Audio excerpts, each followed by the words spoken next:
Okay, इसमें छोटे छोटे से अपने आप में टॉपिक है। कल extra embryonic cavity, extra embryonic membrane पढ़ाई थी। आज मैं क्या टॉपिक पढ़ा रहा हूं आपको? प्लेसेंटा। क्लियर? नाम तो सुना ही होगा सबने, प्लेसेंटा अपरा जिसको बोलते हैं। Very very important. ओके, सबसे पहले प्लेसेंटा क्या होता है? तो मैंने कहा कि जो बच्चा होता है, जो फीटस होता है, वो मदर के यूट्रस में 9 महीने तक जिससे जुड़ा रहता है उसको क्या बोलते हैं? प्लेसेंटा। बात समझ में आई? बोलो। बहुत सारों के दिमाग में आता है जब बर्थ हो जाता है तो प्लेसेंटा अंदर ही रहता है कि बच्चे के साथ बाहर आता है कि क्या मामला क्या होता है, वो सब भी आपको क्लियर हो जाएगा। ओके, तो मैंने कहा आपके दिमाग में पिक्चर बनाऊं, उसके लिए थोड़ा सा ये रफ आइडिया आपको होना चाहिए।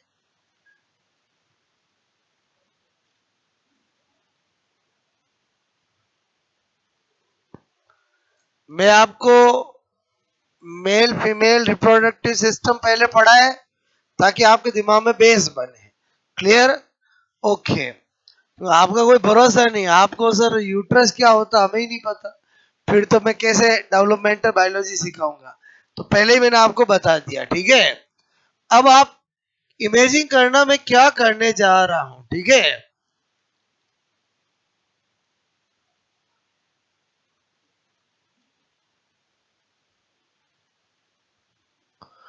ये मैंने जो किया है उसको समझना, जान के ऐसा बताया। ये तो क्या है? प्लेसेंटा। ये क्या है? बोलो, ये क्या है? फीटस। और फीटस प्लेसेंटा से अम्बेलिकल कॉर्ड। और ये क्या है? यूट्रस का फंडस पार्ट। क्लियर? तो प्लेसेंटा जो बनता है उसमें मैटरनल विलाई और फीटल विलाई दोनों का जोड़ होता है। क्लियर? बोलो, मैटरनल विलाई और फेटर्नल विलाई। अब दिमाग में आता है कि मैटरनल विलाई तो चलो समझ में आ गया कि एंडोमेट्रियम। और बोलो, एंडोमेट्रियम जो थिकनेस बढ़ेगी और वो प्लेसेंटा बनाने में काम आएगी। और फीटल के अंदर मैंने कहा फीटल मेम्ब्रेन, और बोलो उनके विलाई आपस में क्या करेंगे? ऐसे मजबूत जोड़ बनाएंगे और उससे फिर बच्चा बोलो जुड़ा हुआ रहेगा। तो प्लेसेंटा क्या चीज हुई? बोलो, मैटरनल विलाई और फेटर्नल विलाई। मैटरनल विलाई मतलब माता के विलाई, माता के विलाई मतलब माता के यूट्रस की एंडोमेट्रियम के विलाई। और मैंने कहा फीटल विलाई मतलब समझ के भ्रूण के विलाई का क्या होता है? संयोजन होता है। क्लियर? जब बोलो निषेचन होता है, फर्टिलाइजेशन होता है, उसके 7वें दिन बच्चा जाकर यूट्रस में इंप्लांट होता है। बट वो इंप्लांटेशन पार्शियल इंप्लांटेशन होता है, कंप्लीट इंप्लांटेशन होने में लगभग 12 दिन लगते हैं। क्लियर? मतलब फर्टिलाइजेशन से 12-13वें दिन क्या होता है? कंप्लीट इंप्लांटेशन होता है। 7वें दिन तो क्या होता है? पार्शियल इंप्लांटेशन होता है। क्लियर? अच्छा, बोलो आपको मैंने ये जो बताया ये प्लेसेंटा यही पढ़ने जा रहे हैं अपन। बोलो, ये इसके चारों तरफ फिटल मेम्ब्रेन, वो तो मैंने आपको पढ़ाई थी। ओके, अब मैं आपसे करूं प्लेसेंटा क्या हुआ? तो मैंने कहा मैटरनल विलाई, ठीक है, तथा फिटल विलाई, ठीक है, का संयोजन। का संयोजन मतलब कॉम्बिनेशन, मतलब फ्यूजन, उसको क्या बोलते हैं? प्लेसेंटा बोलते हैं। क्लियर? ये प्लेसेंटा जब मर्जी आओ तब बनता रहेगा या केवल प्रेगनेंसी के केस में बनेगा? केवल और केवल प्रेगनेंसी के केस में बनेगा। बोलो, बात समझ में? बाकी प्लेसेंटा नहीं बनता है। ओके, अच्छा, जब भी बच्चा बाहर आएगा तो ये कौन है? बोलो, अम्बेलिकल कॉर्ड। बताओ, इसको कट किया जाता है कि नहीं किया जाता? बोलो। आई थिंक ये तो इमेजिंग हो गई। बोलो आपको। अच्छा, अब आपसे मैं कह रहा हूं कि यहां पर प्लेसेंटा द्वारा स्त्रावित हार्मोन, ठीक है, स्त्रावित हार्मोन, वो कौन कौन से होते हैं? मैंने कहा हार्मोन, ठीक है, रिलीज, बोलो रिलीज बाय प्लेसेंटा। बहुत सी बार एग्जाम में आता है, एग्जाम में आता प्लेसेंटा इनमें से कौन कौन से हार्मोन स्रावित करता है, तो उसकी आपको लिस्ट पता होनी चाहिए। सबसे पहला मैंने लिखा प्रोजेस्ट्रॉन, ऐसे लिखो समझ जाओगे, बोलो पहला कौन सा लिखा मैंने, बोलो प्रोजेस्ट्रॉन, ठीक है। नंबर 2 रिलैक्सिन हार्मोन, हार्मोन लगाने की जरूरत नहीं, ऊपर लिखा हुआ बोलो, और ऊपर लिखा हुआ ना, ओके।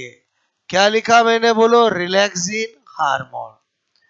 नंबर 3 छोटा री बड़ा री चलेगा, ओके, रिलैक्सिन हार्मोन।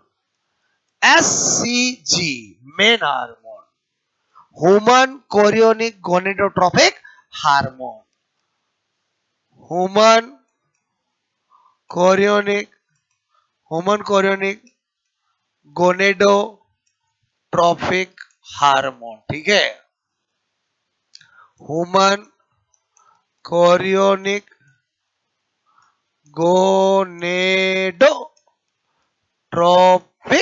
हार्मोन, ठीक है। अच्छा, उसके अलावा प्लेसेंटा एस्ट्रोजन, ठीक है,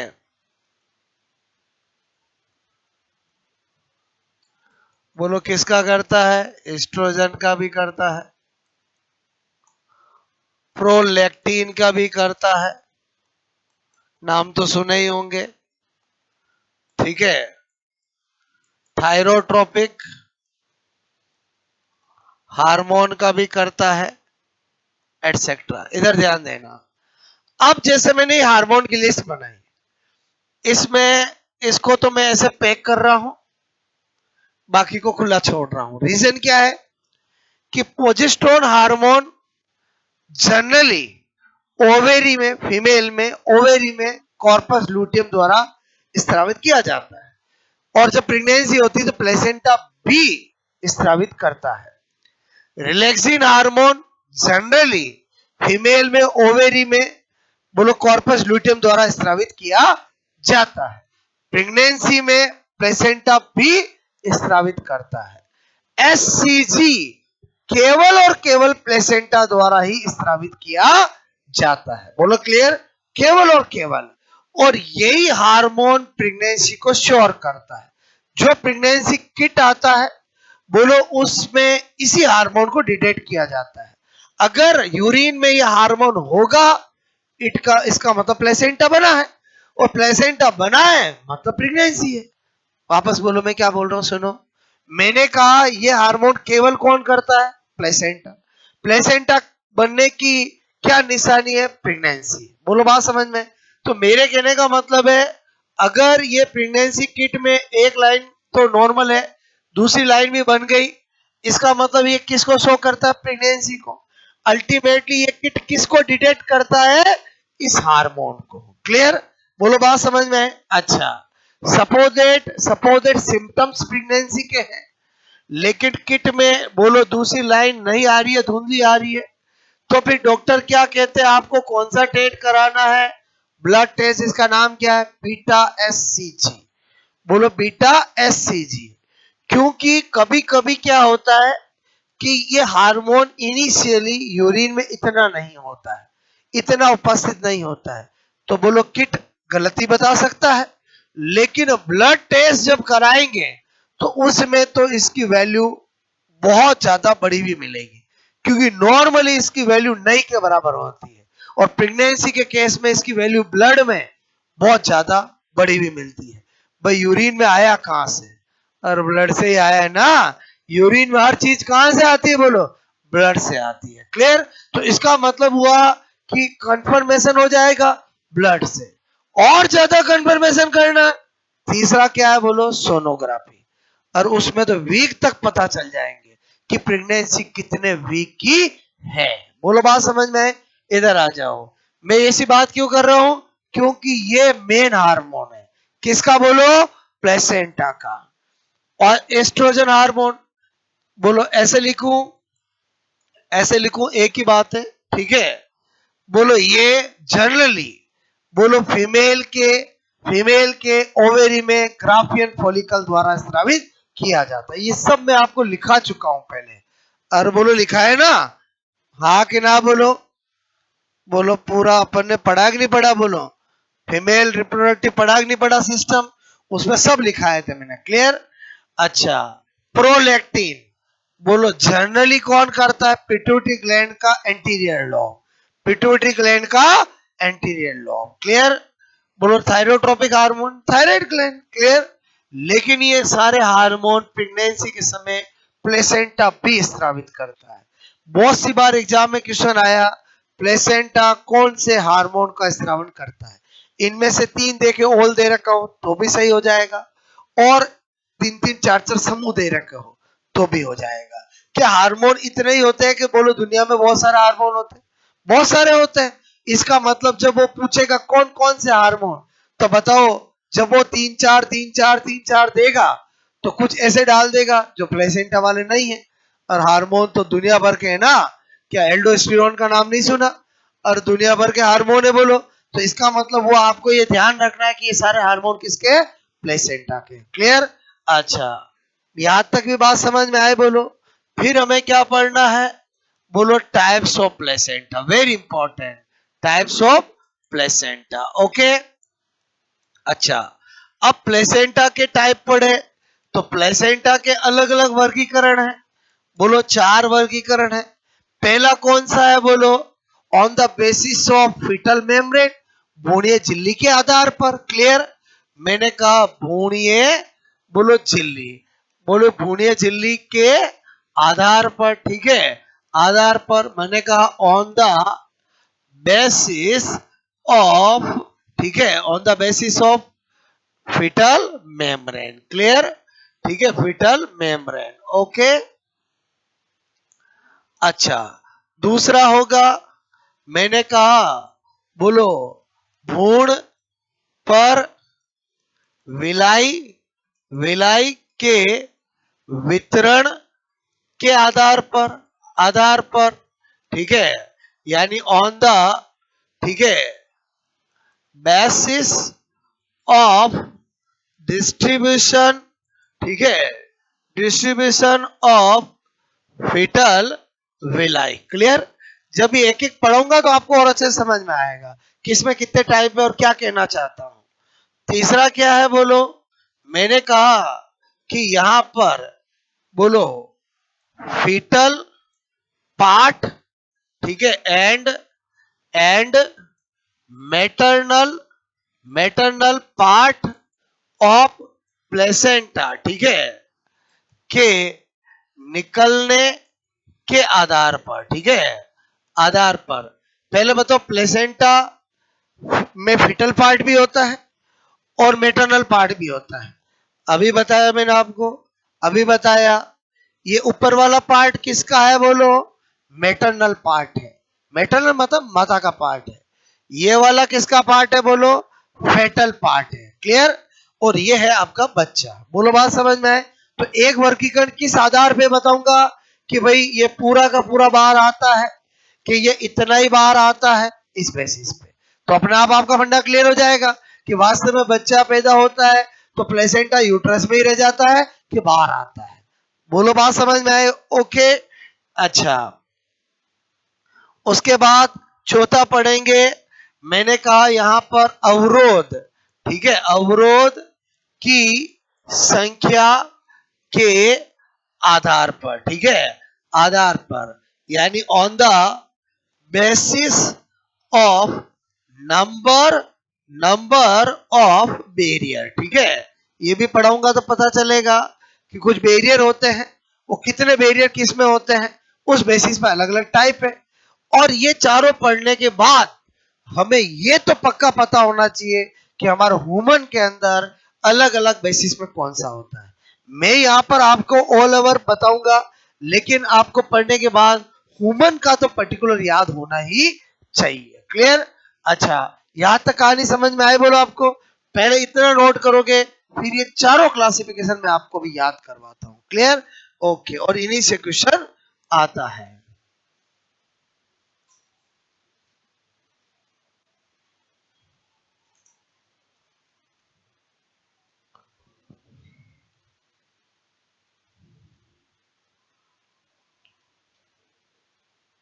प्लेसेंटा को हिंदी में क्या कहते हैं? अपरा। बट आजकल हिंदी में भी प्लेसेंटा ही लिखा जाता है, तो भूल जाओ अपरे को, अपरे का जमाना ही नहीं है। क्लियर? और हिंदी में भी क्या लिखा होता है? प्लेसेंटा।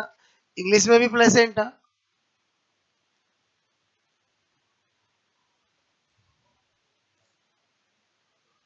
ये इतना सा लिखा, समझ के बोलो। और combination of maternal villi and fetal villi, ठीक है? माता के विलाई और बोलो आपसे भ्रूण के विलाई का संयोजन।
ये ऐसे ही मैंने आपके दिमाग में पिक्चर बनाई है। और बोलो समझे समझे, पिक्चर दिमाग में होना बहुत जरूरी है, ठीक है? इसमें ये क्या हो गए? ये क्या है? बोलो मैटरनल विलाई। ये क्या हो गए? बोलो फेटल विलाई, ठीक है?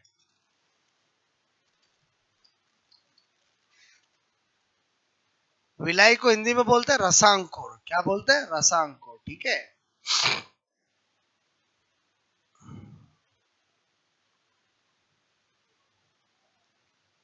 यहां तक कहानी समझ में आई? बोलो।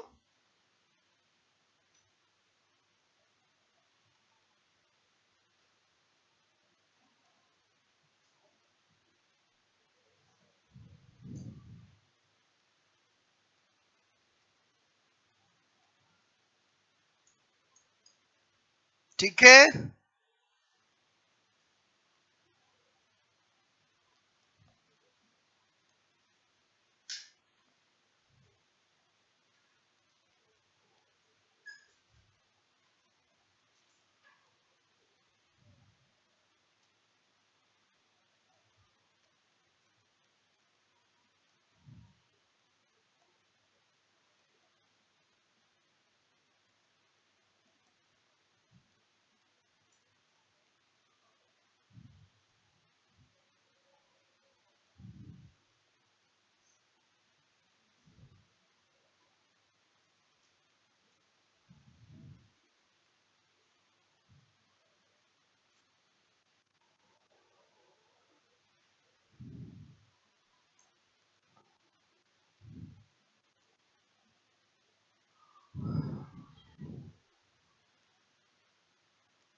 ओके,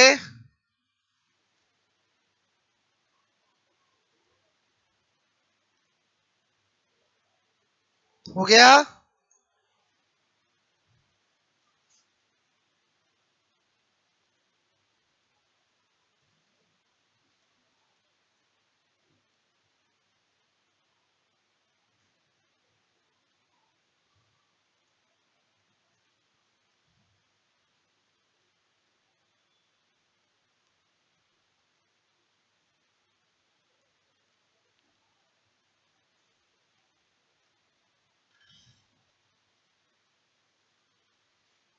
ये सारे हार्मोन प्लेसेंटा से स्रावित होते हैं, बट ये वाला हार्मोन केवल प्लेसेंटा से स्रावित होता है, ये कहना चाह रहा हूं मैं आपको। हो गया नोट, बोलो।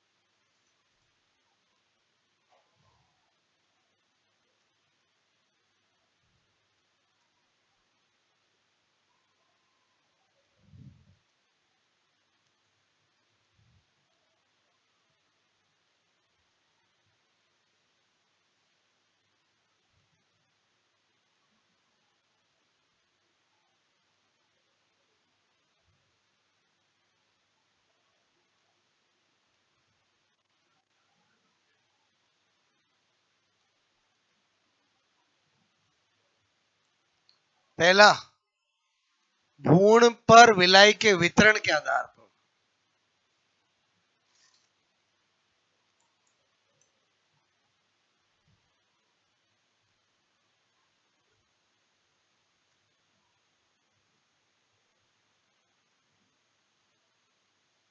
एक एक अभी पढ़ाता हूं, आपको समझ में आएगा, ठीक है।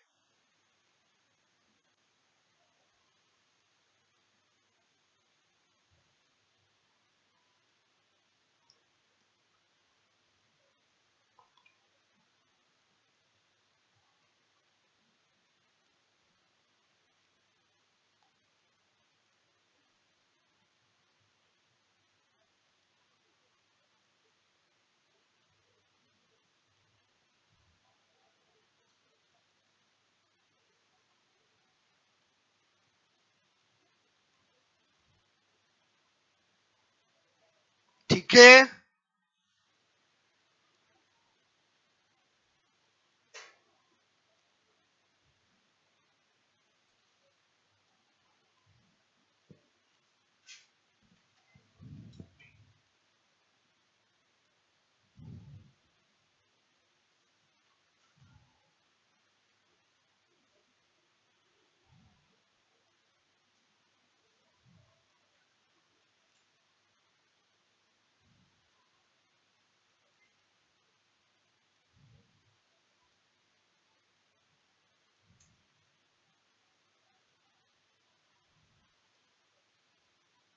ओके, हो गया नोट, बोलो। अब इधर ध्यान देना।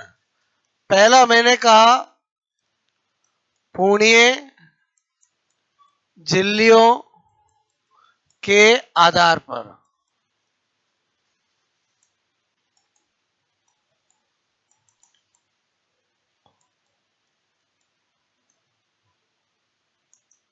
ओके, इस बेसिस पर प्लेसेंटा तीन तरह के होते हैं। कितने तरह के प्लेसेंटा? तीन तरह के। एक होता है कोरियो वाइटलाइन प्लेसेंटा, ठीक है।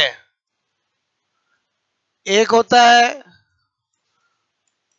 कोरियो एलेंटोइन प्लेसेंटा,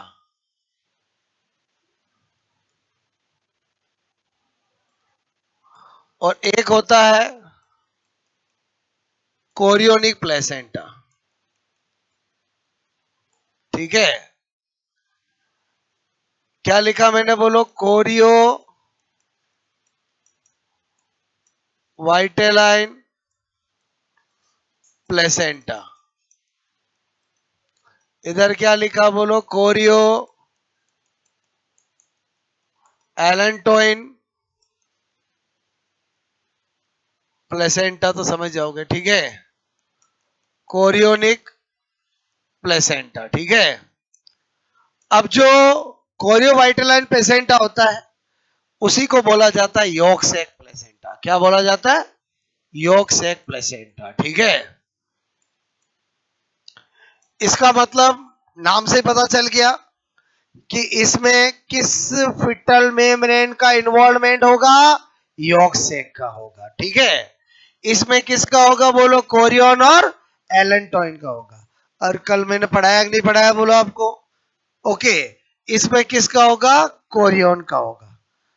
और amnion, chorion, yolk sac, allantois, चार होती कि नहीं होती बोलो? होती है ना फिटल मेम्ब्रेन। अच्छा, यॉर्क सैक बोलो, यॉर्क सैक द्वारा, ठीक है, निर्माण किसका बोलो? प्लेसेंटा का। क्लियर? अच्छा, ऐसा किसमें मिलता है? मेटाथीरिया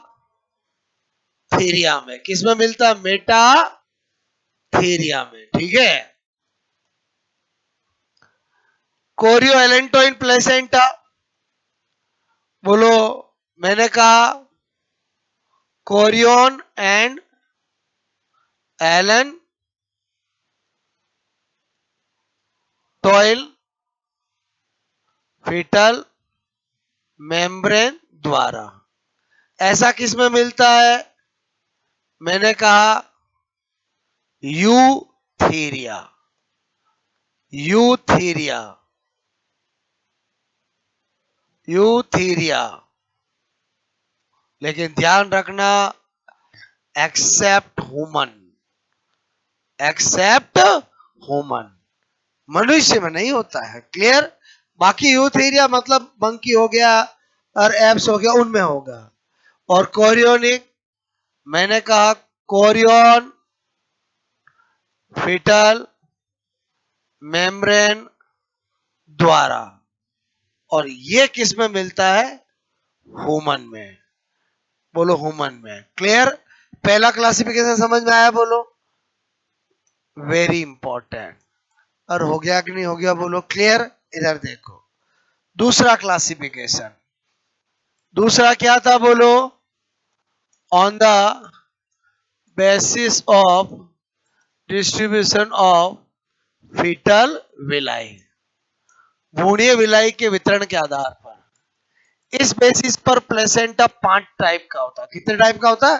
5 टाइप का होता है। क्लियर? Number 1 discoidal. कौन सा होता है? डिस्कोइडल। नंबर 2 मेटा डिस्कोइडल, बहुत इंपॉर्टेंट चीज है ये। Number 3 zonary placenta. Clear? Number 4 superficial placenta. Number 5 cotyledonary placenta. बोलो कोटिलिडेनरी प्लेसेंटा, ठीक है। प्लेसेंटा ध्यान से समझो। Okay, discoidal placenta, metadiscoidal placenta, zonary placenta, superficial placenta और कोटिलिडनरी प्लेसेंटा, ठीक है। Again, discoidal, metadiscoidal, zonary, superficial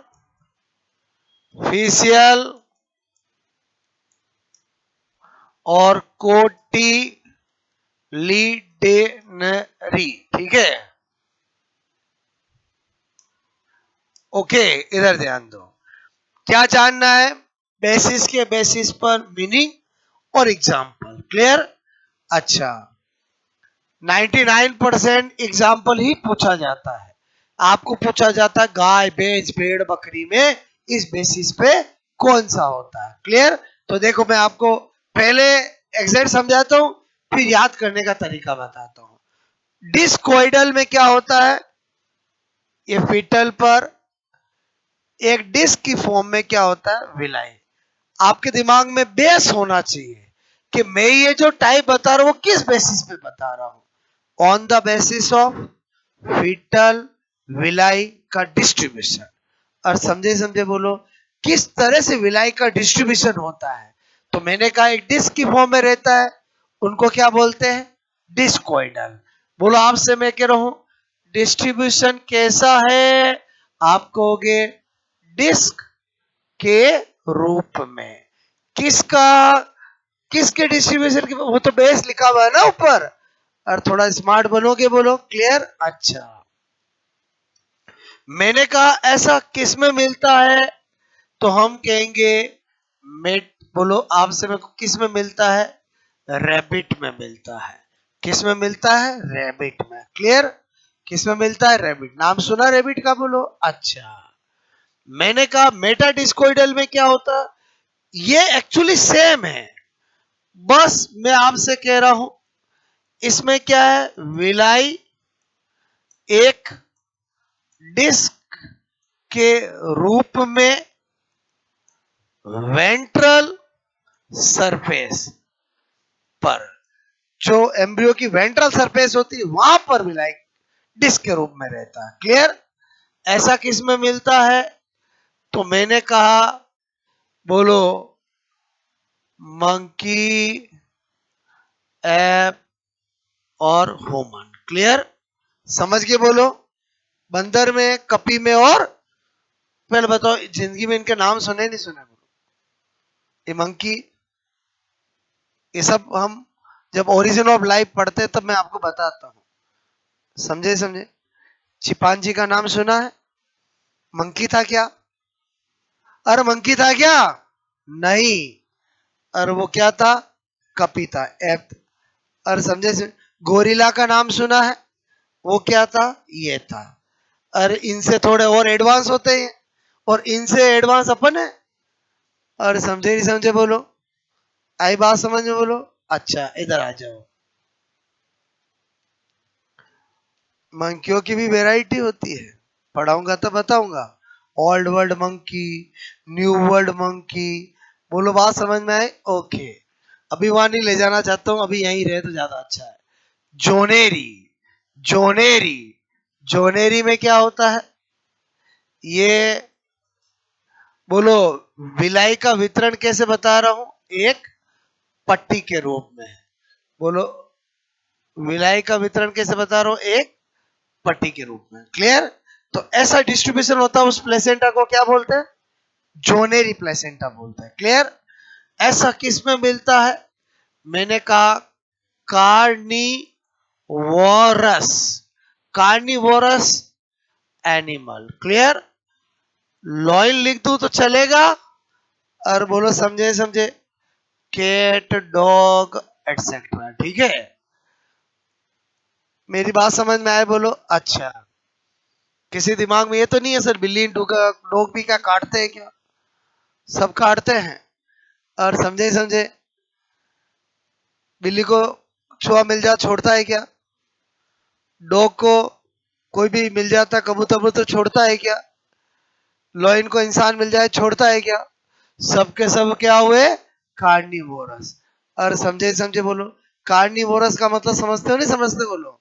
मांसाहारी। क्लियर, अच्छा, हम क्या है बताना जरा, सर्वाहारी, कुछ नहीं छोड़ते हैं, ऐसे इंसान। क्लियर, हर्बीवोरस और कार्निवोरस। ह्यूमन में अब कोई कहे सर मैं तो कार्निवोरस हूं ही नहीं, मतलब आपके होने नहीं होने से नहीं होता है। ह्यूमन प्रजाति को क्या बोला जाता है, सर्वाहारी कहा जाता है। कुछ पर्टिकुलर शाकाहारी होते हैं, कुछ मांसाहारी होते हैं, कुछ सर्वाहारी होते हैं। क्लियर, ओके, इधर आ जाओ। कार्निवोरस कौन होते हैं, जोनेरी। क्लियर, सुपरफिशियल, सुपरफिशियल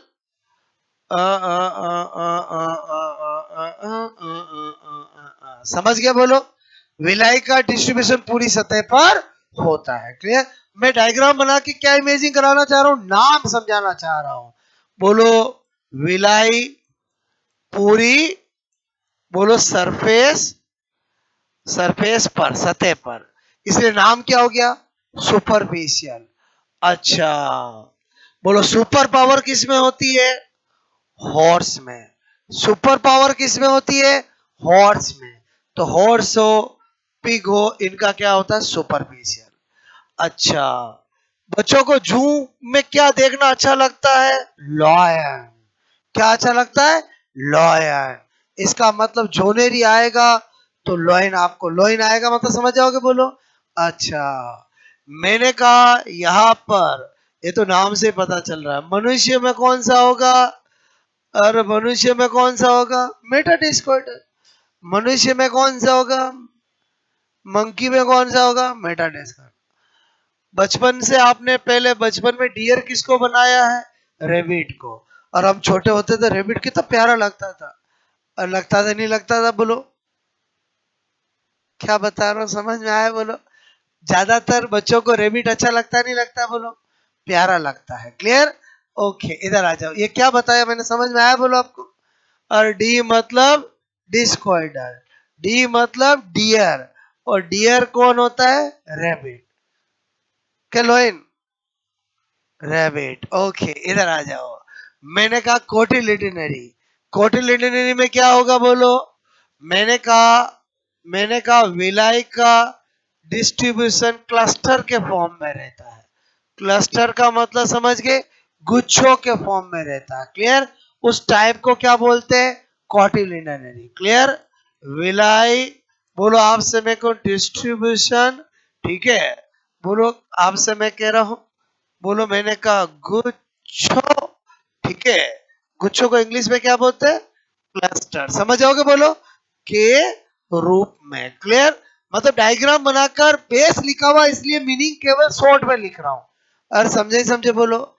ऐसा किस में मिलता है, बोलो, गाय, भैंस, भेड़, बकरी। गाय, बोलो मैंने कहा गाय, भैंस, भेड़, बकरी। क्लियर, काऊ, बफेलो, सी, गॉट। समझ आओगे, बोलो। अच्छा, एक की फीलिंग्स आ गई, बाकी अपने आप दौड़ते हुए आएंगे, और आएंगे कि नहीं आएंगे, बोलो। मैंने कहा एग्जाम में आता है गाय, भैंस, भेड़, बकरी में कौन सा होता है, और इनमें बताओ किस में आपको गाय की फीलिंग आ रही है, मुझे तो इसमें ही आ रही है। और कोटिलिडनरी काऊ आएगा कि नहीं आएगा, बोलो। क्लियर, अब एग्जाम में क्या आता है, कोटिलिडनरी टाइप का प्लेसेंटा किस में मिलता है, आपको क्या दिया जाता है, इनमें से ये ऑप्शन एग्जाम में दिए जाते हैं। बोलो, अपने आप पता चल जाएगा, रटने से ज्यादा दिमाग लगाओ। गाय में वितरण के आधार पर कौन सा होता है, यही चार नाम होंगे। और बोलो कैसे पता लगाएंगे, कोटिलिडनरी टिक हो जाएगा, और अपने तो टिक करने से मतलब है ना। बोलो मैंने ये क्या बताया, समझ में आया, बोलो। डिस्कोइडल किस में है, क्योंकि रेबिट हमें को क्या लगता है, डियर लगता है। एक बार मान लो, फिर किसी और को मान लेना, मैं क्या बता रहा हूं, डियर। समझ में आया, बोलो आपको, माइंड मेकिंग करना पड़ेगा ना। अच्छा, मेटा डिस्कोइडल किस में होता है, मनुष्य में। मनुष्य मतलब समझ गए, अपने भाई बंधु भी। क्लियर, भाई बंधु कौन, पूर्वज कौन, बंदर और कपी। क्लियर, अच्छा, बोलो जोनेरी किस में, जू में। जू मतलब लॉयन, लॉयन समझ के बोलो। कार्निवोरस मतलब कुत्ता बिल्ली सब आ जाएंगे, ठीक है। सुपरफिशियल केस में, सुपर पावर के हॉर्स। और समझ के कोऑर्डिनेटिंग काउ, ये ना कोई मीनिंग आपको पूछेगा, या तो पूछते एग्जाम्पल देके टाइप, या पूछते टाइप देके एग्जाम्पल। क्लियर, मैंने आपको बेस समझाना था, इसलिए बोले पूरा समझाया। पहले बताओ दोनों वर्गीकरण समझ में आया कि नहीं आया, बोलो। याद भी हो जाएंगे, बोलो। नोट करोगे, ओके।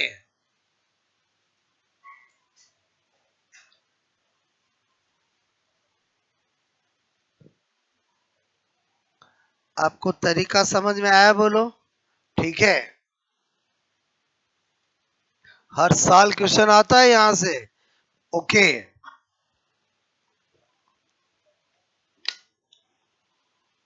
सेटिंग नहीं बताऊंगा ना, 4 दिन में भूल जाओगे।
ओके, पहला क्लासिफिकेशन समझ में आया बोलो आपको?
ठीक है,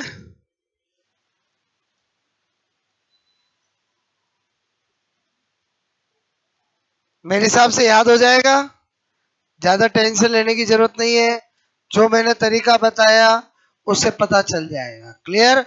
अगर नाम दे दे, एग्जाम्पल पूछे, एग्जाम्पल दे दे, नाम पूछे। एक वर्गीकरण और पढ़ा देता हूँ छोटा सा, ठीक है? फोर्थ वर्गीकरण फिर कल पढ़ेंगे, ठीक है? एक वर्गीकरण छोटा सा है, वो पढ़ा देता हूँ। ये समझ के बोलो, ठीक है?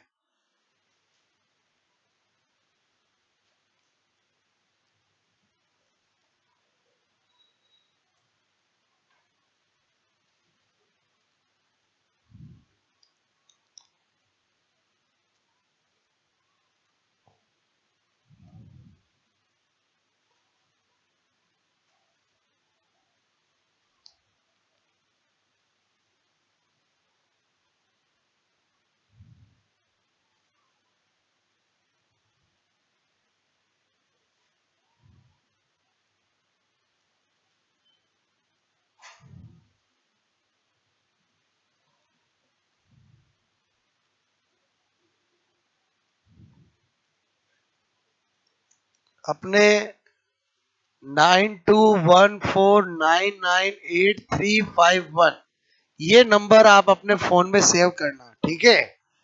इससे आपको जो जिसके भी नोटिस नहीं आता है ना, वो इस वजह से नहीं आता है। इस नंबर को सेव करोगे तो आएगा आपके फोन में। जो अपना डॉक्टर मेहता क्लासेस का जो ऑफिशियल नंबर है वो ये है। क्लियर?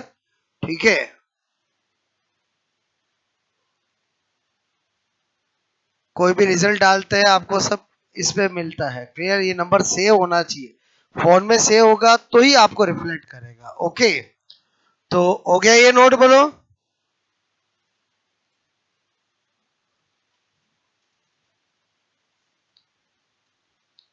हटा दूं? एक क्लासिफिकेशन और बता रहा हूं मैं आपको, वो इससे ही कनेक्ट है इसलिए। तीसरा क्या है बोलो? तीसरा क्या बता रहा हूं, इधर ध्यान दो। मैंने आपसे कहा कि प्रसव के समय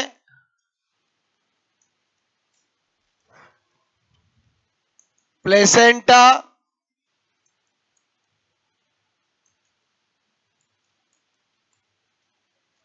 के निकलने वाले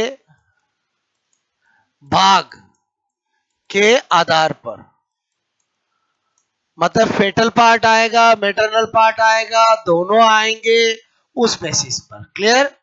अच्छा, जब ये होगा तभी ऐसी बात आएगी, बोलो।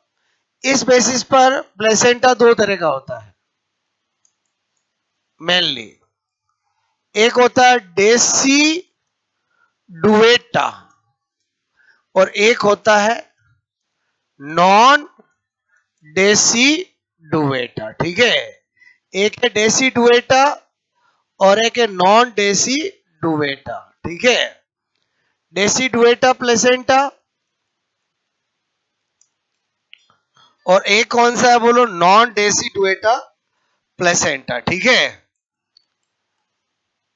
ध्यान दो, डेसी डुवेटा का मतलब क्या है कि जब बच्चे का बर्थ होता है तो बच्चे के बाहर आने के बाद पूरा का पूरा प्लेसेंटा, फेटल पार्ट और मेटरनल पार्ट दोनों ही कहा आते हैं? बाहर आते हैं। बोलो, बात समझ में है? उसको बोलते हैं डेसी डुवेटा। क्लियर? मेरी बात को समझना। बोलो, मैंने कहा बच्चे के बच्चे के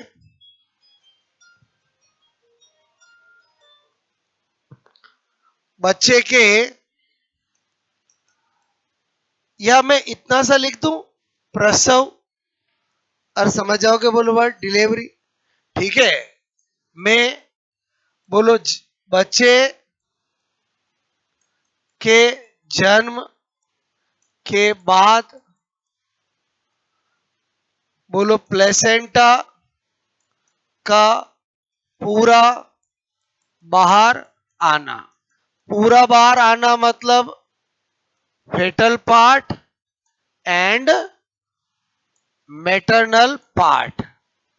ठीक है? तो उसको किस टाइप का बोलेंगे?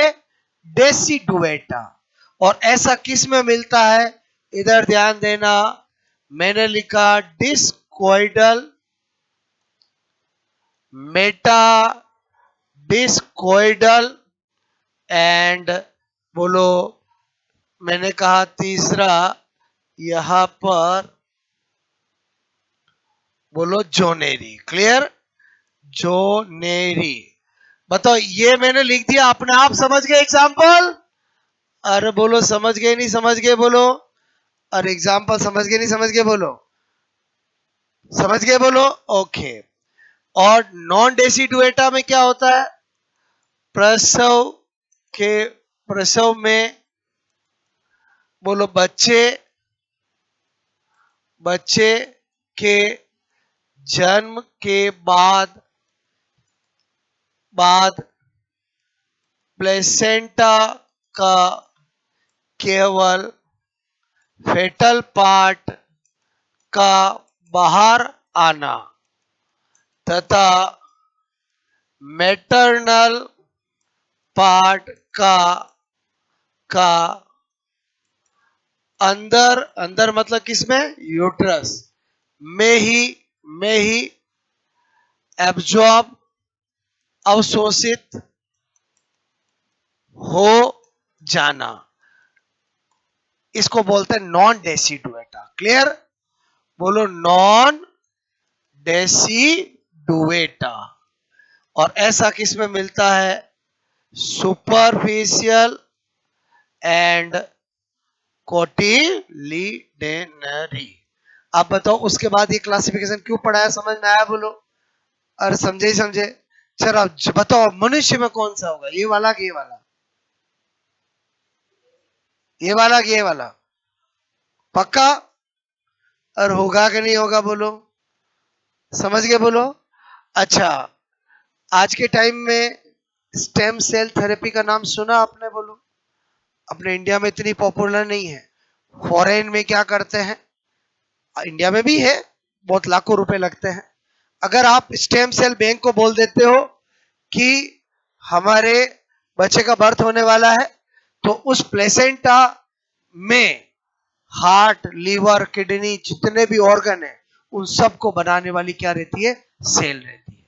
अगर उनको प्लेसेंटा के निकाल करके स्टेम सेल बैंक में रख देंगे, भी 50 साल बाद किसी की किडनी खराब हुई, बताओ वो स्टेम सेल बैंक क्योंकि आपकी किडनी वापस बना लेंगे और इम्प्लांट हो जाएगी। बोलो बात समझ में आए?